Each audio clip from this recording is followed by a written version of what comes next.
Bienvenue dans Paris Direct. L'opposition syrienne n'a toujours pas dit si elle participera à la conférence de paix de Genève 2, réunie aujourd'hui près d'Istanbul. Elle est profondément divisée. À Moscou, les chefs de la diplomatie russe et syrienne assurent que le régime de Damas est prêt à prendre des mesures humanitaires et à échanger des prisonniers pour faciliter une solution. La situation plus que jamais instable en Centrafrique, un pays au bord du gouffre. Des combats sont signalés tous les jours. Nouvelle étape politique, les prétendants peuvent déposer depuis ce matin leur candidature au poste de président de transition. Aux États-Unis, le président Barack Obama ne devrait pas annoncer la suppression de l'agence de renseignement, mais simplement une réforme de son fonctionnement, des changements cosmétiques. Le quotidien britannique The Guardian a révélé que la NSA collecte chaque jour 200 millions de SMS dans le monde pour y chercher d'éventuelles informations.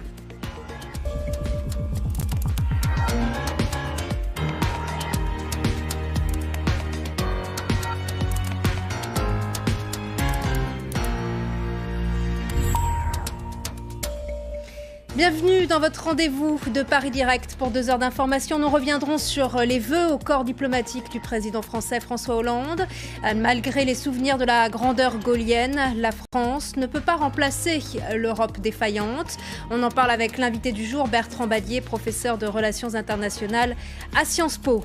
Puis nous parlerons du Laos, petit pays au potentiel énorme, avec Ali Laïdi lors de la chronique du jour.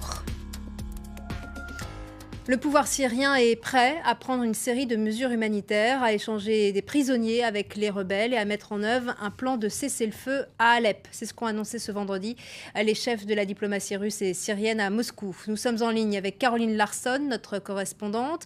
Quelle est exactement la position des Russes sur la Syrie et son régime ?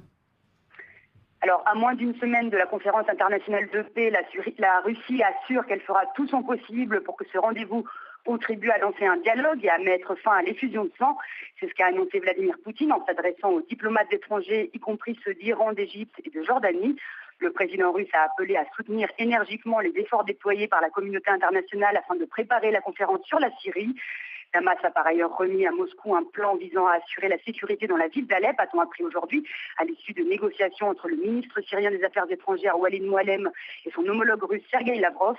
À cet égard, Muallem a demandé à Lavrov de réaliser les contacts nécessaires pour mettre en œuvre ce plan, ainsi que pour fixer la date exacte de l'arrêt de toutes les actions militaires dans cette région. La Russie souhaite que l'Iran participe à la conférence de Genève. Les Russes et l'Iran ont-ils la même position sur la Syrie ?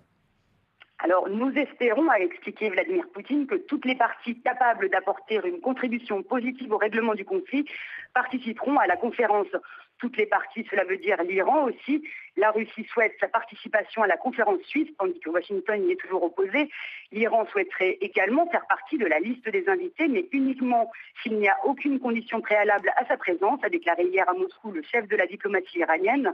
Sergueï Lavrov a cependant souligné que la conférence devait se fonder sur les dispositions du communiqué de Genève adopté le 30 juin 2012, lequel prévoit la formation d'un gouvernement de transition en Syrie, un document rejeté jusqu'ici par l'Iran. Merci beaucoup Caroline Larsson. L'opposition syrienne en exil, elle très divisée, se retrouve également une nouvelle fois ce vendredi près d'Istanbul en Turquie. Elle va décider de sa participation ou non à la conférence de paix de Genève 2. Les États-Unis ont une nouvelle fois fait pression sur ses responsables. Antoine Mariotti.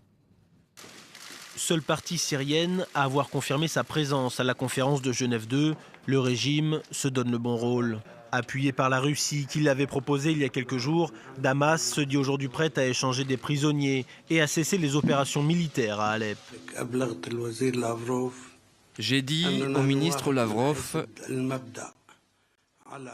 nous sommes d'accord.